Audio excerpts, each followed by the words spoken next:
Today I have with me Don Rozier from Fairway Mortgage, and we are going to talk about HECM for purchase. I know you're all dying to find out what that is. So Don, fill us in. Thank you very much for having me. And the HECM for purchase, or H for P, is not a virus. That's good. That's good. It is actually a tool that can help consumers be able to possibly afford a house in this market where they have been contemplating or holding back on a move for fear of stripping all their cash. So you're looking to buy a home. Right. You do not have to own a home currently. Correct. So one of the buyers has to be at least age 62. Okay. So if you're in a situation of a couple that is, somebody is 65 and someone's 55, that's not a problem. It's just when it computes the amount of funds they can get from the home equity conversion mortgage, it bases it on the younger person's expected life expectancy. Okay. The older you are, the more one can borrow. The younger someone is, the less.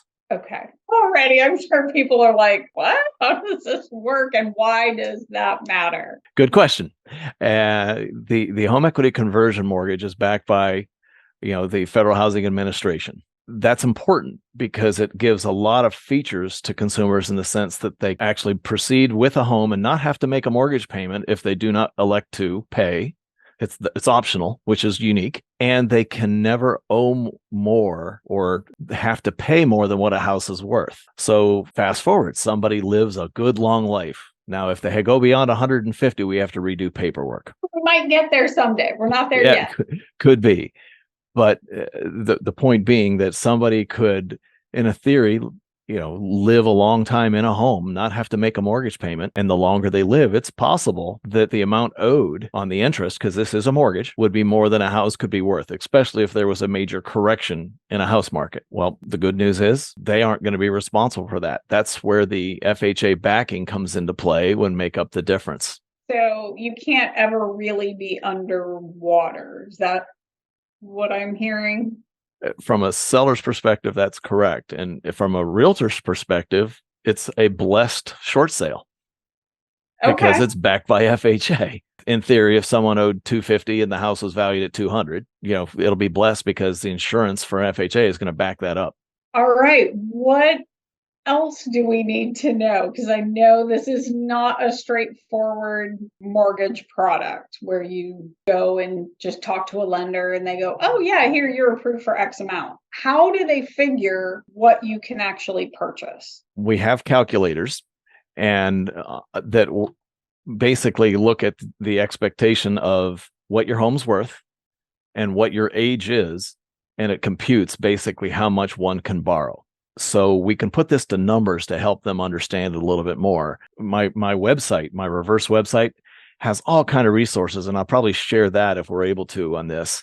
So I'm going to scroll up a little bit on this, and we've got loan options, resource center, and there's a calculator.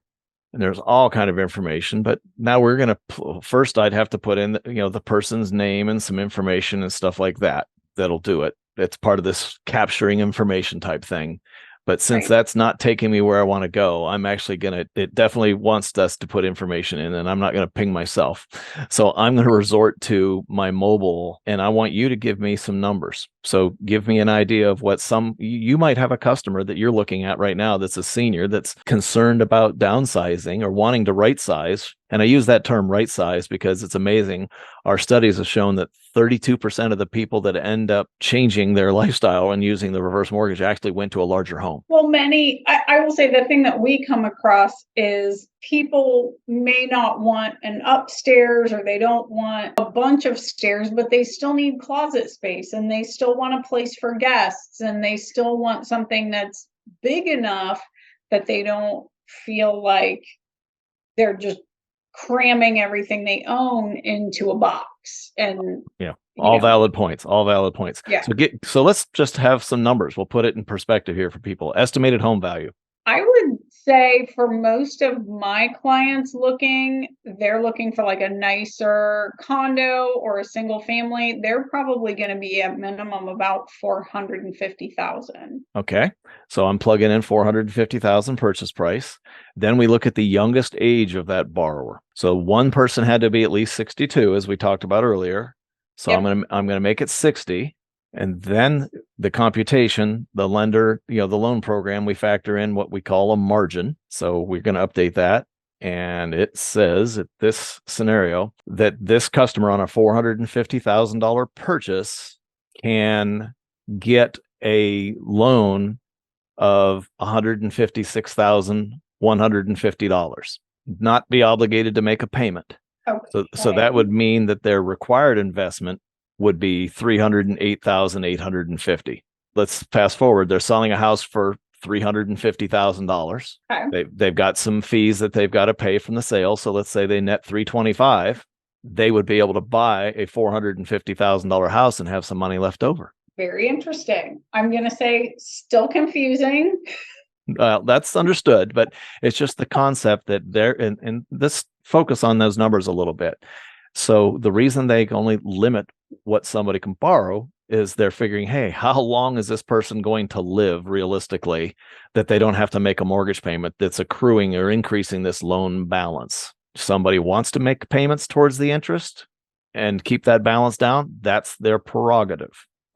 And we have wealthy people that are basically using this program so that they can free up their capital to do other investments. The stock market's been down. They might be thinking, hey, it's going to rebound and I can make a nice hefty return on investment with that.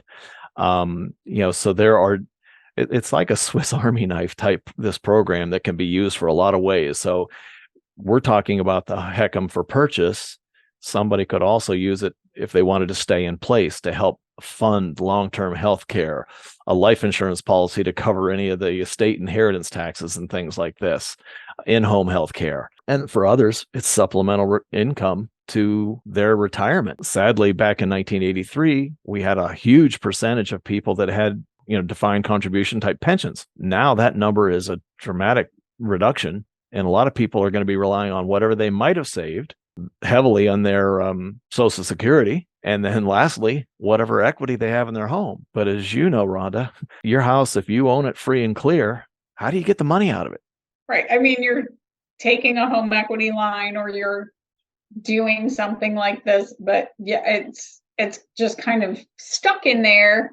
The other option is you sell it, but then where do you go? Then you're homeless, right? So we're looking at it on the purchase side because there's no doubt we have some people that might be hesitant to sell right now due to the fact that they don't want to have a mortgage payment. I mean, I shared, with you before, and I'll do it here, our personal situation when we moved from Maryland to Ohio. Market was a little higher priced. So we were nice, walking away with some nice money to pay off pretty much all our debt. And our goal was to be mortgage free. That was mine because I'm nearing 65. I had been in the business a long time and I understood the program by name, but did I understand it and how it functions? Nope. So if you're a little confused, I was confused too. So nowhere there. And if I knew then what I know now, I would have used the HECM for purchase to buy our condo. I say that this way. And I'll put numbers to it. We had a budget of basically $285,000 to find a home. The market was insane. We made offers on 7 different properties. We looked at a bunch. We were losing on offers. Yeah. The realtor that we had was a nice person, but he wasn't as proactive, let's say, as Miss Rhonda Everett would be in terms of trying to find out information. And after losing so many times, I was like, I don't get it, because we went from financing or contingent upon selling our Maryland home to coming in as a cash buyer. And to get the cash, I had to tap my IRA and do a distribution that I hope to pay back within 60 days. Oh. Because as long as I do, it's not a taxable situation. So short of that, and offering the kidney of our unborn granddaughter to try to win a contract, we made it happen. And thankfully, our house sold in Maryland within the 59th day. We were able to fund back the IRA. Now, I had put a plan B in place. My wife's IRA was going to pay back my IRA if we hadn't made that 60-day window. Oh, my goodness. But fast forward, we ended up looking in the Mason area because I have family lives there. I got a son that lived in Loveland. And activity wise, it seemed like that was where we're going to be. And like many people, when faced with limitations or trying to win a contract, you compromise. So we ended up, do we sacrifice on what we get, or do we move further out, or both? And we opted to, we moved out here to Monroe and got a really nice place. But we're driving literally one or two of us every day to Mason, to the community center. So we're doing a lot of driving, and then that's where most of our family is. And you'll laugh at this, but some of our family members were, keep in mind where Mason is or where Loveland is and where Monroe is. We're getting referred to as GUDs, acronym of GUD. And I'm like, what's a GUD? They're like, geographically undesirable. It's too far to drive. What? Oh, wow. So, fast forward now, what I know, we could have, we were at a 285 benchmark. I could have gotten the $350,000 house and utilized the HECM for purchase program. I would have been able to borrow a little lesser amount than what we're talking about here, because, well, actually it's very similar because my wife's age was that.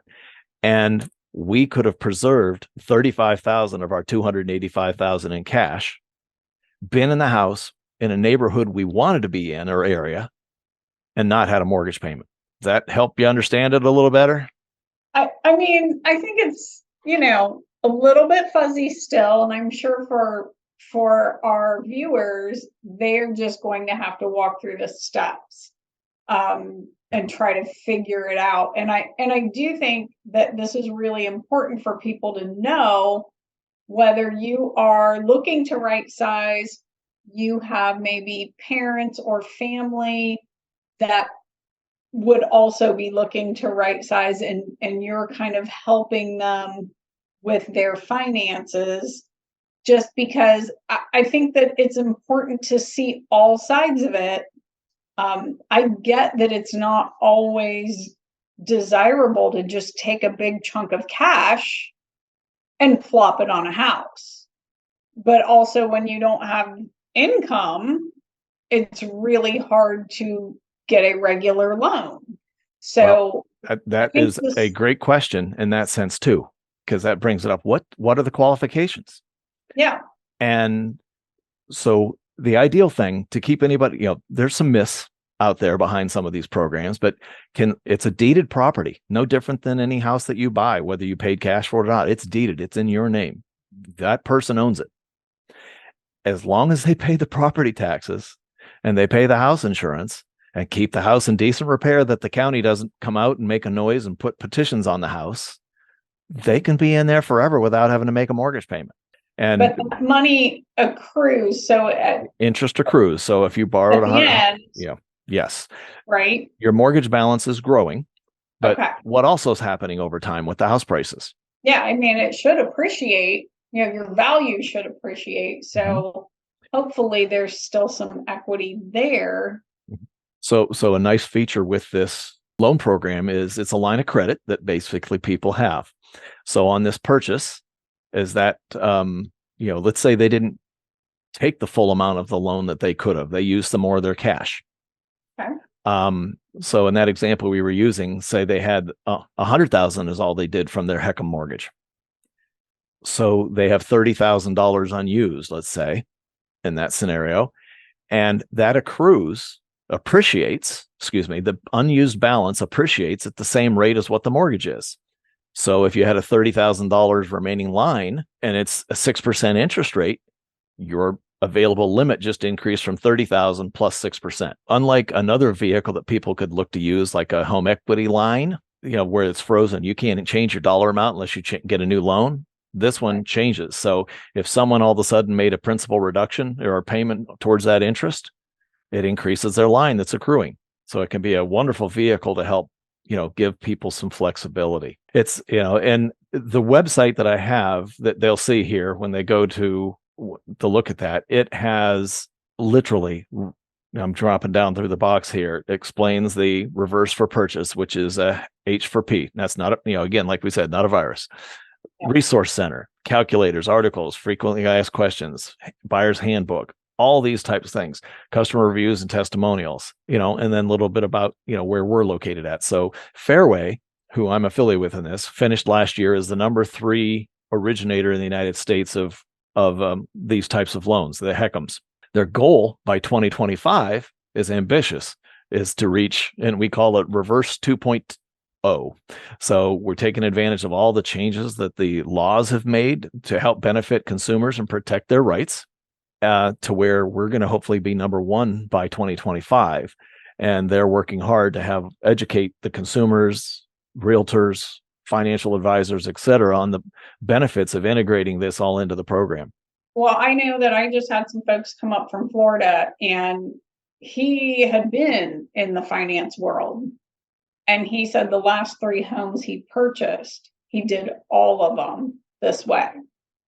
Yeah. So I felt a lot better knowing that, he, as someone who obviously deals with everyone else's finances, he felt that it was a good product, and he was continuing to use it when he purchased here. Yeah, no doubt it's a misunderstood program. Yes. And education is key. I want to get back to the page here, the homepage on this thing they are, as I scrolled, so when they go down through this, there is a section there that has videos, testimonials. Okay. These people range from everyday blue collar workers to some people who are pretty wealthy and don't really need the program, but they realize how instrumental it can be in helping them attain goals, whether it's buy a newer home, improving their lifestyle, or even in some cases, it's not going to show up on this video, but there is one where I watched where a person was like, I didn't know when I could retire. At the community center, which I mentioned that we go to a lot, I play pickleball, and I was playing with someone who is amazingly good for their age. And she's, in talking, she bought a condo, so she didn't have to deal with the steps and the different things and the maintenance of the yard. She's 73 years young, and she is, at the time she bought at the peak of the market. Then we had the correction, so she did a loan modification. So with what she still owes, she goes, I'm still working because I've got to make, and I don't have the money to really take travel and vacations, but I'm making this work. Now, we actually looked at her, since she's a homeowner, if she were to use the HECM mortgage program, she would have to take about $40,000 out of her savings to wipe out her $125,000 mortgage payment. So if she were to do that, she would have no more monthly obligation on the mortgage, other than, now she would have to pay for her property taxes, insurance, and that stuff outside of on her own. No different than if you owned a house free and clear. Right. And so she's down $25,000, but no more payments. Right. She'll have gotten rid of $125,000 debt. And for $25,000. Yeah. Wow.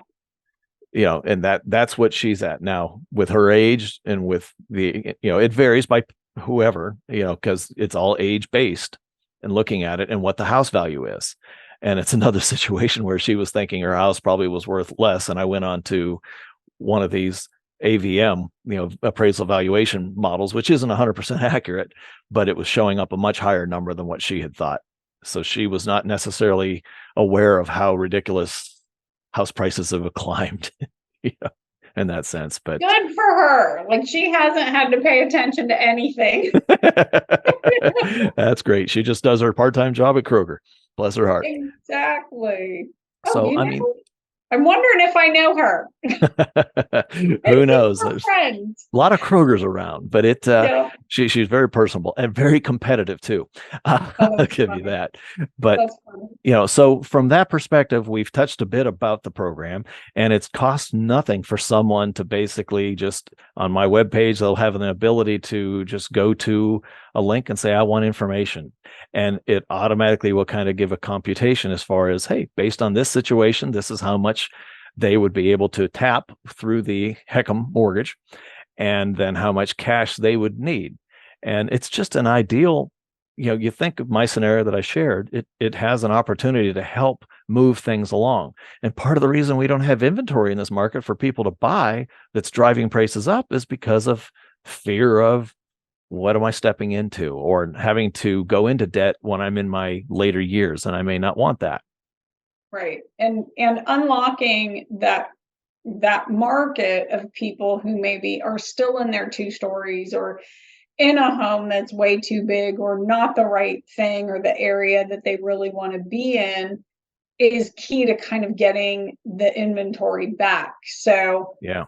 Well, one that's thing, in part why we're doing this today, is because we would love to find some of those folks a solution that will work for them. And they can, if they have a home that they need to sell, they can still take advantage of the prices, that they can get. And they've got lots of equity in their home.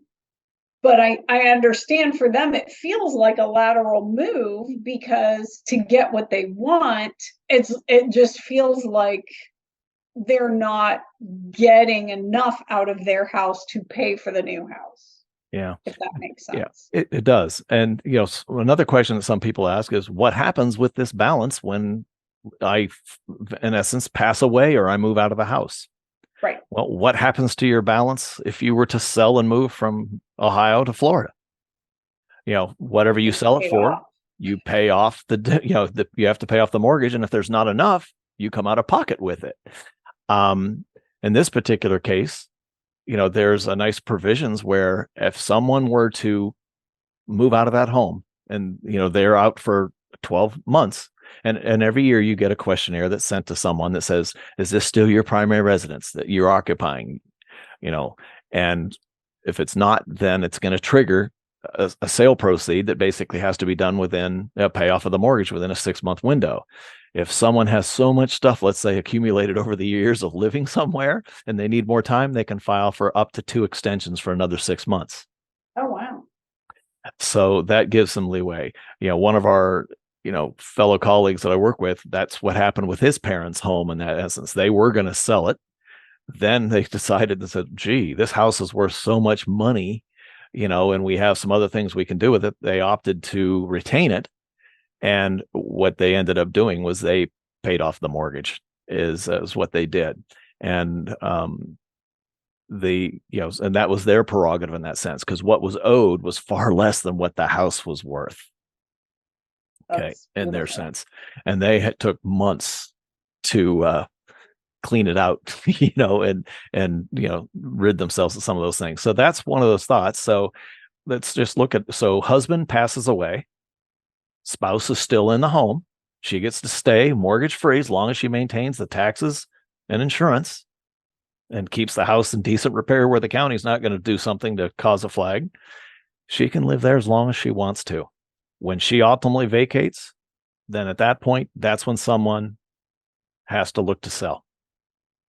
And so it just allows you to have more money available while you're living. Absolutely. I mean, absolutely, in this sense. And that's another neat caveat too. Someone can actually structure these. Let's say that you own a home and you opted to look at this program, because it isn't just limited for purchases. For some, it's a line of credit, but then they wanted what they called a 10-year payment. I want so much a month for so many years. It'll compute based on life expectancy. Oh, at your age, what your house is worth, you could get $1,000 a month to supplement your Social Security. Possibly, that number changes by person. But so some people are using it as that. Some people are just using it as a line of credit to help avoid, let's say, liquidating investments when they're depressed, so they can take advantage of a sequence of return. There's a lot of flexibility it gives, and it's nice to be able to know about it, be able to access it. And another thing that somebody will read about is something sometimes about the fees that are tied to these, and to a great extent it's unique because it's a non-recourse loan. Non-recourse meaning they don't have to make a payment. Okay, that's unique. So there's a little more cost, no different than if you did a renovation loan. The rates or the fees differ a little bit because it's more niche type program. But for the most part, other than your standard the settlement fees that someone has, transfer recordation fees, which Ohio is very friendly to a buyer as compared to Maryland, let's say, where I came from. The there are the loan has what they call an origination fee that is tied to a minimum of $2,500 and capped at $6,000. And that is negotiable, and in that sense that the lender can basically look at their production, their volume, and if it helps, we know how much we make if we don't do a transaction. So we can negotiate that if it helps the numbers, because it might be where someone didn't have enough cash to quite pull that together. Well, you reduce some fees, it can work. And then there is an upfront mortgage insurance premium, no different than like a VA loan has an upfront VA funding fee if somebody's not exempt, or FHA has an upfront mortgage insurance premium on their regular FHA loans. It's a 2% fee. And then there's monthly mortgage insurance. And that monthly mortgage insurance is baked into your rate, so it's a 0.5%. And that's what protects everybody, to where it said, okay, I owe 100 or 250 in the house over 200. That insurance is what kicks in and protects everybody. Gotcha. Okay. It's starting to come together a little bit. There's a lot to it. And, I've spent hours watching videos, researching, doing things. And the nice thing is the support team that I have available to me at Fairway, they'll jump on the phone with us. They'll set in the Zoom calls and help address questions, because it's critical. And that's another thing too. But, I'm doing one myself right now because we bought our house free and clear. And now I'm opening up that line of credit. And I had to go through a HUD counseling session with an FHA approved counselor. They looked at your budget. Did you understand this program? Do you have enough to cover it? And they're looking at, do you have enough monthly income to cover taxes, insurance, HOA fees, and your other bills, that you have, your, utilities, because they actually even factor in a utility factor, because obviously those things exist. Because they're not trying to set anybody up to fail. And this program's not for everybody, but it might fit perfectly for some people. And as an agent, you have a fiduciary responsibility, to basically share to some people some options. And it's tough to share something you don't understand. So I applaud you for trying to enhance your education on this a bit. And as a company, we frequently offer, not only to you as realtors, but to consumers, a consumer evening where they can sit in and go through these. And the panelists basically are, I'm going to call them experts, very specialists in this, and they are able to answer questions. One of the sessions that I was part of with the Association of Realtors, the question came up of who determines whether you're maintaining your house or not. That was a great question, because that's one of the things we say is you got to maintain the house, pay your dues, pay your taxes, and pay your house insurance. And because dues may not apply. And literally, I'm sitting there reaching out to my, reverse team, and I had answers flying back. And it's like, the only way we ever know about that not being maintained is if by chance we see a lien pop up on the property from the county putting something against it because it's not maintained or whatever. Right. Otherwise, we wouldn't know. Now, someone doesn't pay insurance, someone doesn't pay taxes, we can find out about that good stuff. So, I mean, that's a basics, but there's, a lot that people can grasp. And I just, will, like I say, when somebody were to look at the website, and I can easily probably try to tag this in. I'm not as savvy as you are with technology, young lady. So well, we will put a description or a link in the description so that people know where to find it. And I just have kind of one last question, because they're not really calling it necessarily a reverse mortgage, but essentially it is, correct? Mm-hmm. Correct. So what is the difference? What has changed between the ones that everyone's like, oh my gosh, it's scary, I don't want to mess with that, and today's reverse mortgage? Well, the program's been around a long time, and there's change. And change, one of the things they share with us is this question of what color is a yield sign? And if I were to ask 100 people that, most people are going to answer yellow. That changed in 1971 to red, but yet some people are still harboring the old yellow. Wow. Okay. And so the programs, when they first came, right. when the programs first came out, they were such where they didn't have the protections for, let's say, a younger spouse. So you had somebody that was on the loan, someone that was on the title that was 62 or plus, but what about their younger wife? Or if they remarried to somebody younger, next thing you know, they could have been ousted, in the house, the note could have been called due. So those protectionisms are in there. And that's part of the reason why now people can't get as much or borrow as much with the HECM as what they could years ago, because there's those protections over a longer life expectancy for someone. That's the big one that's out there. And the backing, of FHA behind it. The government basically stepped in and says, okay, we see a need for people that basically can benefit from this, but we also got to protect them because we don't want them to end up losing a home, if you will. And you mentioned some of the bad things out there. It's one of the videos that we have is a guy that was a financial advisor that was like, he says, when I heard those terms, I would think, break out the crucifix and the garlic. And he's a financial advisor. And then he says, once I started digging into it and seeing all the financial benefits for both wealthy as well as those that are last resort or in need, he says, how else? What a great way to be able to access equity that they wouldn't have otherwise. Okay. Well, So, I mean, that's good questions, but it is by definition, we can't get around it. It is a reverse mortgage.